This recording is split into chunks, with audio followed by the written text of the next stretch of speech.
Good morning, students. In our last class, we have discussed that how the various components of the environment are interrelated to each other, right? किस तरीके से environment के जो components हैं वो एक दूसरे से related होते हैं और अगर कहीं से भी कोई चेन ब्रेक होती है तो पूरा का पूरा इकोसिस्टम जो है वो अफेक्ट करता है, right? Now we are going to start with our next topic, that is the food chain and webs. Food chain और food web आप previous classes में already पढ़ चुके हैं.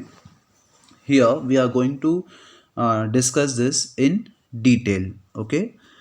So one more thing that we have discussed in our last class, that basically we are having the three components of the living organisms, that is the producers, consumers and decomposers, right? Plants were given name of the producers because they produce their food. Then consumers, the one who consumes the food or who depends on the other living organisms for their food. Then the decomposers, that are the microorganisms, that the one who decomposes the food that we eat and convert it into the inorganic substances that also we have seen in our previous class, right? Now we are going to start with our next topic, that is the food chain and food web. In activity 15.4, we have formed a series of organisms feeding on one another. आपको एक activity दी हुई है, उस activity में आपने एक series बनाई कि किस तरीके से जो कौन सा जो ऑर्गेनिज्म है वो किस ऑर्गेनिज्म को फीड करता है. फॉर एग्जांपल अगर हम यहाँ पर इस फिगर में समझें, so we can understand it with the figure that here ये जो प्लांट्स हैं, इन प्लांट को डियर कंज्यूम कर रहा है, राइट? और ये जो डियर है, इस डियर को ये लायन जो टाइगर है वो कंज्यूम कर रहा है, राइट? तो इस तरीके से ये प्लांट को डियर ने कंज्यूम किया, डियर को टाइगर ने कंज्यूम किया. सिमिलरली उसी तरीके से यहाँ ये कोई क्रॉप, उस क्रॉप को ये इंसेक्ट ने कंज्यूम किया, इस इंसेक्ट को फ्रॉग ने कंज्यूम किया, फ्रॉग को स्नेक ने और स्नेक को ईगल ने, राइट? उसी तरीके से यहाँ पर एक एक्वेटिक फूड चेन हमको दी हुई है. सो बेसिकली फूड चेन में किस तरीके से एक ऑर्गेनिज्म दूसरे ऑर्गेनिज्म को कंज्यूम कर रहा है अपने लाइवलीहुड के लिए, this thing we have seen. This series और organisms taking part at various biotic levels form food chain, right? और इसी को बोला जाता है फूड चेन, कि किस तरीके से एक ऑर्गेनिज्म दूसरे ऑर्गेनिज्म से अपना फूड ले रहा है और एक चेन बना रहा है एनवायरनमेंट में, उस चेन को बोलते हैं हम फूड चेन. फिगर 15.1 में आपको तीन फूड चेन देखने को मिल रही हैं, first, second and third, right? Each step और level of the food chain form a trophic level. हर एक लेवल जो होती है फूड चेन की वो एक ट्रॉफिक लेवल बनाती है. ट्रॉफिक लेवल क्या होता है, this thing we will discuss. The autotrophs और the producers are at the first trophic level. जो ऑटोट्रॉफ्स होते हैं, autotrophs are those organisms which make their own food, right? ऐसे ऑर्गेनिजम्स जो अपना खाना खुद बनाते हैं उनको बोला जाता है ऑटोट्रॉफ्स. और आपको पता है ऑटोट्रॉफ्स में आ जाएंगे green plants and blue green algae. So जो ब्लू प्लांट्स और ग्रीन प्लांट्स और ब्लू ग्रीन अलगी होती है वो फर्स्ट ट्रॉफिक लेवल पर रहती है. Then they fix up the solar energy and make it available for the heterotrophs और द कंज्यूमर्स. ऑब्वियसली वो सोलर एनर्जी की हेल्प से अपना खाना बनाते हैं in the form of starch, and then it will be consumed by the heterotrophs. Heterotrophs ऐसे organisms जो अपने खाने के लिए दूसरों पर डिपेंड करते हैं, उसको बोला जाता है हेट्रोट्रॉफ्स. द हर्बीवोरस और the primary consumers come at the second. अब सेकेंड लेवल पर कौन आता है? जो हर्बीवोरस होते हैं उनको प्राइमरी कंज्यूमर्स भी बोला जाता है, राइट? यहाँ पर आप देख सकते हैं एक पिरामिड जैसा ये जो शेप है, this is a kind of a pyramid shape. इसी को बोला जाता है trophic level. Basically trophic level हमको फूड चेन का एक लेवल बताता है. सबसे पहले प्रोड्यूसर्स थे. प्रोड्यूसर को किसने कंज्यूम किया? हर्बीवोरस ने. हर्बीवोरस को किसने कंज्यूम किया? या तो ओमनीवोरस ने या कार्निवोरस ने, राइट। और उसके बाद फाइनल में आ जाते हैं टर्शरी कंज्यूमर्स, जो कि जनरली होते हैं डीकम्पोजर्स, राइट। तो जो डीकम्पोजर्स हैं वो हमेशा टॉप पर आते हैं, और जो ऑटोट्रॉफ्स हैं वो हमेशा बॉटम पे आते हैं या फर्स्ट स्टेज पर आते हैं, राइट। सो इस तरीके के पिरामिड शेप को बोला जाता है ट्रॉफिक लेवल्स, क्योंकि ये हमको लेवल बताता है अलग अलग कंज्यूमर्स का और प्रोड्यूसर्स का, राइट। द हर्बीवोरस और the primary consumers come at the second position, first position पे ऑटोट्रॉफ्स या प्रोड्यूसर्स, सेकंड पर आ गए हर्बीवोरस या प्राइमरी कंज्यूमर भी बोलते हैं उनको, स्मॉल कार्निवोरस, और the secondary consumers at the third, and the large carnivore और the tertiary consumer from the fourth trophic level. जो लार्ज कार्निवोरस होते हैं या उनको टर्शरी कंज्यूमर बोला जाता है, और वो फोर्थ लेवल पे आते हैं, राइट। सो इस तरीके से एक ट्रॉफिक लेवल कंप्लीट होता है। We know that the food we eat act as a fuel to provide us energy to do work. जैसे व्हीकल्स को ड्राइव करने के लिए आपको फ्यूल की रिक्वायरमेंट होती है ना, पेट्रोल डीजल, उसी तरह से हमको हमारी एक्टिविटीज़ को कैरी आउट करने के लिए, हमारी लाइवलीहुड के लिए फूड की रिक्वायरमेंट होती है। तो जो फूड है वो हमारे लिए एज अ फ्यूल बिहेव करता है। अगर फूड नहीं होगा तो हमारी बॉडी काम नहीं करेगी, right. Thus, the interactions among the various components of the environment involve flow of energy from one component of the system to another. और हमने अभी डिस्कस किया कि प्लांट को हर्बीवोरस कंज्यूम कर रहे हैं, हर्बीवोरस को कार्निवोरस कंज्यूम कर रहे हैं। सो बेसिकली इसमें क्या हो रहा है, एक लेवल से दूसरे एनर्जी लेवल पर एनर्जी का फ्लो हो रहा है, राइट। जब कोई हर्बीवोरस प्लांट को कंज्यूम कर रहा है तो प्लांट की एनर्जी भी हर्बीवोरस में जा रही है। सिमिलरली उस हर्बीवोरस को जब कोई कार्निवोरस कंज्यूम कर रहा है तो उसकी एनर्जी भी कार्निवोरस में जा रही है, राइट। तो इस तरीके से इकोसिस्टम में एनर्जी का एक फ्लो चलता रहता है। As we have studied, the autotrophs capture the energy present in the sunlight and convert it into the chemical energy. Autotrophs, इसकी शुरुआत कहाँ से होती है, ऑटोट्रॉफ्स से। ऑटोट्रॉफ्स ने सनलाइट को एब्जॉर्ब किया और जो सोलर एनर्जी है उसको केमिकल एनर्जी में कन्वर्ट कर दिया इन the form of starch. This energy support all the activities in the living world, और यही एक्टिविटी लिविंग वर्ल्ड की सारी एक्टिविटीज़ को कंट्रोल करती है, बिकॉज ऑब्वियसली जो प्रोड्यूसर्स हैं वो मोस्ट प्रोमिनेंट हैं इकोसिस्टम में, उनके बिना लाइफ का एग्जिस्टेंस पॉसिबल नहीं है।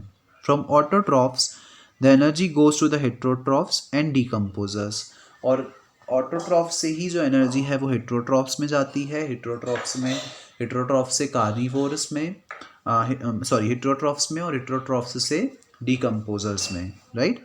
अब हेट्रोट्रॉफ्स कुछ भी हो सकते हैं, whether they can be herbivorous, carnivorous और omnivorous. However, as we saw in the previous chapter on the sources of energy, when one form of energy is changed to another, some energy is lost to the environment in the form which cannot be used again. लेकिन आपने previous classes में पढ़ा होगा, sources of energy में, previous chapter में आपने पढ़ा है, that is the sources of energy, कि जब भी एनर्जी एक बॉडी से दूसरी बॉडी में जाती है या एक फॉर्म से दूसरे फॉर्म में कन्वर्ट होती है, जैसे सोलर एनर्जी केमिकल एनर्जी में कन्वर्ट हुई, तो पूरी की पूरी एनर्जी कन्वर्ट नहीं होती है। एनर्जी का कुछ पार्ट जो है वो वेस्ट हो जाता है, और हम कह सकते हैं एनर्जी का कुछ पार्ट जो है वो लॉस्ट हो जाता है, ओके। और वो उस तरीके से लॉस्ट होता है कि हम उसको फिर से रीगेन नहीं कर सकते हैं, which can not be used again. तो जब भी एनर्जी एक लेवल से दूसरे लेवल पर जाती है तो कुछ अमाउंट ऑफ एनर्जी जो है वो लॉस्ट हो जाती है। The flow of energy between various components of the environment has been extensively studied and it has been found that, और जब अलग अलग इकोसिस्टम में एनर्जी के फ्लो को स्टडी किया गया तो कुछ कंक्लूजन्स निकाले गए। What are these conclusions, this thing we are going to see. Basically जब एनर्जी एक लेवल से दूसरे लेवल पर जाती है तो एनर्जी का कितना लॉस होता है, this thing was being concluded by the studies. And what were the conclusions? First one is the green plants in a terrestrial ecosystem मतलब ऐसा ecosystem जो अर्थ पर होता है, राइट? जो अर्थ पर होता है उसको टेरेस्ट्रियल बोलते हैं, या हम बोल सकते हैं जो लैंड पर होता है उसको टेरेस्ट्रियल बोलते हैं, और जो वाटर में होता है उसको एक्वेटिक बोलते हैं, राइट? तो जो ग्रीन प्लांट्स जो टेरेस्ट्रियल इकोसिस्टम में होते हैं capture about 1% of the energy of the sunlight that falls on their leaves and convert it into the food energy. Plants के ऊपर सनलाइट की जो एनर्जी इंसिडेंट होती है, प्लांट्स उस एनर्जी का 1% जो है वो कन्वर्ट कर देते हैं फूड एनर्जी के फॉर्म में। ओके, तो सोलर एनर्जी का केवल 1% प्लांट ने एब्जॉर्ब किया और उसको कन्वर्ट कर दिया फूड एनर्जी में। When green plants are eaten by primary consumer, a great deal of energy is lost as the heat to the environment. Some amount goes into the digestion and doing work, and the rest goes toward the growth and the reproduction. जब green plants को primary consumers ने eat किया तो यहाँ पर energy का बहुत ज़्यादा लॉस हो जाता है, क्योंकि जो प्राइमरी कंज्यूमर है उसकी बॉडी में बहुत सारी चीज़ें होनी है, फूड डाइजेस्ट होना है, उस डाइजेस्टेड फूड से प्राइमरी कंज्यूमर को एनर्जी गेन करनी है for his growth, for reproduction and for the other activities, right? तो प्लांट से जब एनर्जी प्राइमरी कंज्यूमर में जाती है तो वहाँ पर एनर्जी का बहुत ज़्यादा लॉस हो जाता है। An average of 10% of the food eaten is turned into its body and made available for the next level of the consumer. और जितना भी फूड वो खा रहा है उसका अबाउट 10% जो है वो दूसरे लेवल पर जाता है, बाकी का पूरा जो एनर्जी है वो कंज्यूम हो जाती है, राइट? तो 100 में से 90% एनर्जी कंज्यूम हो गई और नेक्स्ट लेवल पर केवल कितनी एनर्जी चाहिए? 10% energy. Therefore, 10% cannot be taken as an average value for the amount of organic matter that is present at each step and reaches the next level of consumers. इसीलिए अगर हम एक average calculate करें तो जब भी एक लेवल से दूसरे लेवल पर एनर्जी का फ्लो हो रहा है तो बेसिकली वो फ्लो कितना है? 10%। मतलब कि प्लांट से कंज्यूमर में जब एनर्जी गई तो वो केवल 10% एनर्जी गई, 90% एनर्जी का लॉस हो गया। सिमिलरली जब प्राइमरी कंज्यूमर से सेकेंडरी कंज्यूमर्स में वो एनर्जी गई तो वहाँ पर अगेन 90% एनर्जी का लॉस हो गया और 10% एनर्जी जाएगी। इसी तरीके से आगे जाते जाते जाते जाते 90% एनर्जी जो है वो लॉस्ट हो जाएगी और केवल 10% एनर्जी जो है वो आगे फ्लो होगी, राइट? सो इस तरीके से एनर्जी का फ्लो जो है वो चलता है। Now since so little energy is available for the next level of the consumer, food chain generally consists of only 3 or 4 steps. और ऑब्वियस सी बात है स्टूडेंट्स, एक लेवल से दूसरे लेवल पर जाते जाते एनर्जी का जो एनर्जी है वो बहुत कम बचती है, क्योंकि ज़्यादातर एनर्जी का लॉस हो जाता है। इसलिए नेचर में 3 से 4 ट्रॉफिक लेवल ही पॉसिबल हैं, उससे ज़्यादा ट्रॉफिक लेवल पॉसिबल नहीं है, राइट? बिकॉज उसके बाद एनर्जी जो है वो ऑब्वियसली ज़ीरो हो जाएगी and it will make no sense, right? The loss of energy at each step is so great that very little usable energy remains after 4 trophic level. और जो energy का लॉस है वो इतना ज़्यादा होता है कि 4th ट्रॉफिक लेवल के बाद लगभग नेग्लिजिबल एनर्जी बचती है और कुछ भी अमाउंट ऑफ एनर्जी नहीं बचती है, राइट? 4th ट्रॉफिक लेवल के बाद there are generally a great number of individuals at the lower trophic levels of an ecosystem. The greater number is the of a producer. अगर हम बात करें trophic level में तो ट्रॉफिक लेवल में नीचे की तरफ, बॉटम की तरफ ज़्यादा ऑर्गेनिजम्स पाए जाते हैं। मतलब ऑब्वियस ही बात है, अगर हम एनिमल्स से प्लांट्स को कंपेयर करें तो अर्थ पर प्लांट्स ज़्यादा हैं, the number of plant is more than the number of animals. फिर अगर हम बात करें तो number of herbivorous is more than the number of carnivorous. फिर अगर हम बात करें तो number of omnivorous is more than the number of carnivorous. तो इस तरीके से जैसे जैसे हम ट्रॉफिक लेवल में ऊपर की तरफ जाते जाएंगे वैसे वैसे नंबर ऑफ ऑर्गेनिजम्स जो हैं वो रिड्यूस होता जाएगा, राइट। तो सबसे ज़्यादा प्रोड्यूसर्स होते हैं, फिर उससे कम हर्बीवोरस, उससे कम छोटे कार्निवोरस, उससे भी कम बड़े कार्निवोरस, राइट। टाइगर और लायन के कंपैरिजन में हर्बीवोरस एनिमल्स ज़्यादा हैं और हर्बीवोरस एनिमल्स के कंपैरिजन में प्लांट्स ज़्यादा हैं, right. Now the length and the complexity of food chain very greatly. Food chain की जो लेंथ होती है वो अलग अलग होती है अलग अलग इकोसिस्टम में, और उसकी कॉम्प्लेक्सिटीज़ भी अलग अलग हो सकती हैं। ईच मतलब कोई फूड चेन ज़्यादा कॉम्प्लेक्स हो सकती है, कोई ईजी हो सकती है, राइट।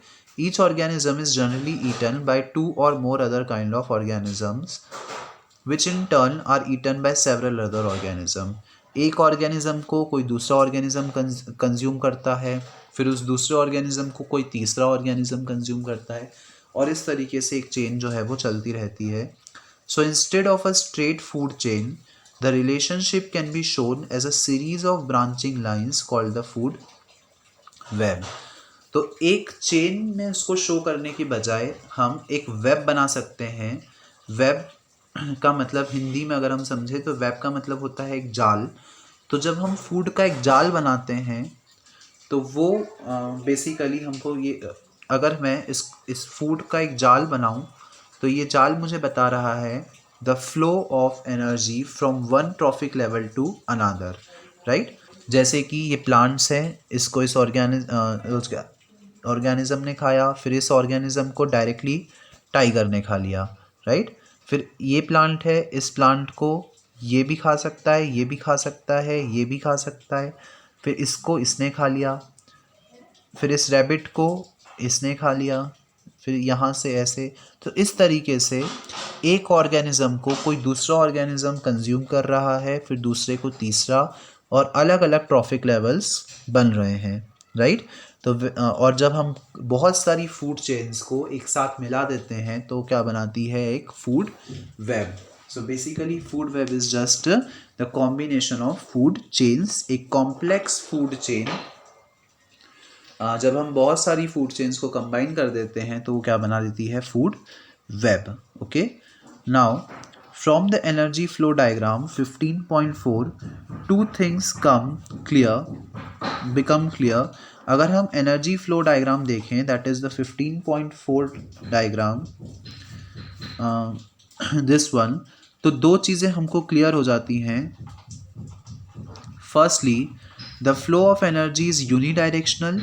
एनर्जी का जो फ्लो है वो यूनिडायरेक्शनल होता है, मतलब अगर प्रोड्यूसर से कंज्यूमर में एनर्जी गई, कंज्यूमर से डिकम्पोजर्स में गई, राइट। तो एनर्जी का फ्लो जो है वो एक ही डायरेक्शन में रहेगा, डिकम्पोजर से कंज्यूमर में और कंज्यूमर से प्रोड्यूसर में एनर्जी नहीं जा सकती है। The energy that is captured by the autotrophs does not revert back to the solar input, and the energy which passes to the herbivorous does not come to an autotroph, right? The same thing that I have just told you, consumer से producers में नहीं जा सकती है, producers से जो chemical energy है वो फिर से सनलाइट में कन्वर्ट नहीं हो सकती है। तो एनर्जी का फ्लो जो है वो यूनिडायरेक्शनल होगा, it will not be get converted into its previous form. As it moves progressively through the various trophic level, it has no longer available to the previous level. और जब ये next level पर चली जाती है तो जो प्रीवियस लेवल है उसके लिए एनर्जी फिर से उसमें एनर्जी नहीं आ सकती है, right. So in this figure students we can see the diagram showing the flow of energy in an ecosystem.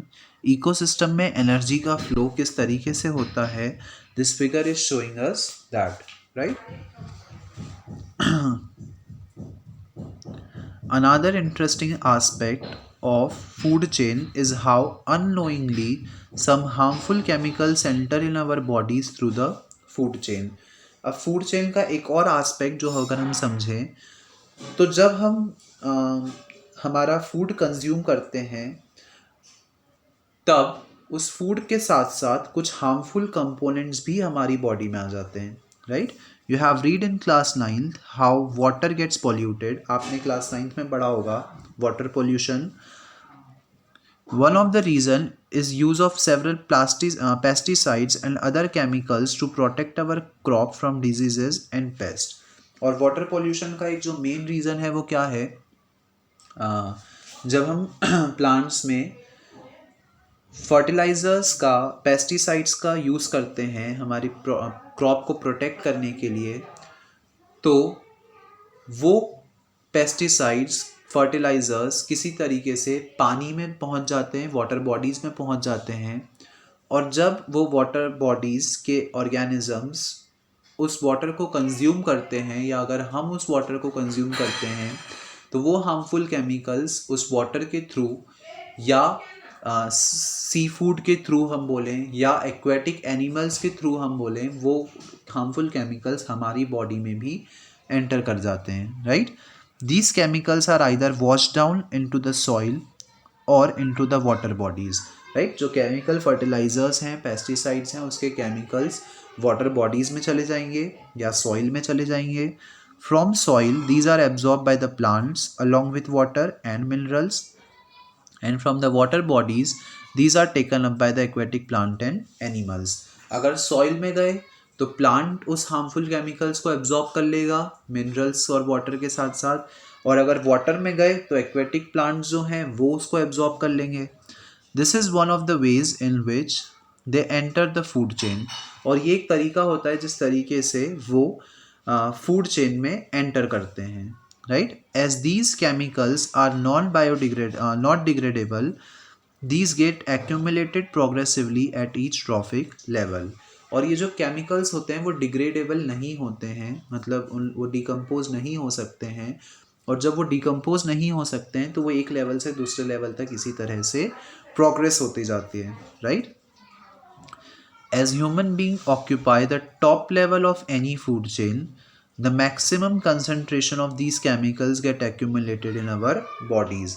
और जो ह्यूमन बीइंग है वो टॉप लेवल पर होते हैं किसी भी फूड चेन में, इसलिए हमारी बॉडी में जो केमिकल एक्यूमुलेटेड होते हैं वो सबसे ज़्यादा होते हैं, बिकॉज सबकी बॉडी से केमिकल एक्यूमुलेट होते होते होते होते फिर फाइनली हमारी बॉडी तक पहुंचते हैं. तो जो कंसंट्रेशन ऑफ केमिकल्स होता है वो सबसे ज़्यादा हमारी बॉडीज़ में होता है. This phenomena is known as biological magnification. और इस फिनोमिना को बोला जाता है biological magnification. This is the reason why our food grains such as the wheat and rice, vegetable and fruits and even meat contain varying amount of pesticide residues. और यही एक reason है जिसके कारण हमारा जितना भी फूड है, चाहे वो फूड ग्रेन्स हो, वेजिटेबल्स हो, फ्रूट्स हो, इवन मीट हो, उसमें कुछ अंश रहता है पेस्टिसाइड्स का, इवन ज़्यादा अंश रहता है पेस्टिसाइड्स का, केमिकल फर्टिलाइजर्स का. Right. They cannot always be removed by washing or other means. और उन केमिकल्स को जस्ट हम वॉश करके रिमूव नहीं कर सकते हैं, और वो केमिकल्स जो हैं वो फूड चेन के थ्रू हमारी बॉडी में किसी ना किसी तरह से एंटर कर ही जाते हैं. Right. Now here one more activity is given to you, that also you have to read by your own. So students, today we have seen the food chain and food web, that how different level of the consumers are depend upon the each other for their food, and how does the energy from one level to another level get flow in the environment. Okay, so that's all for today's class. The further topics we will study in the next lecture. Thank you.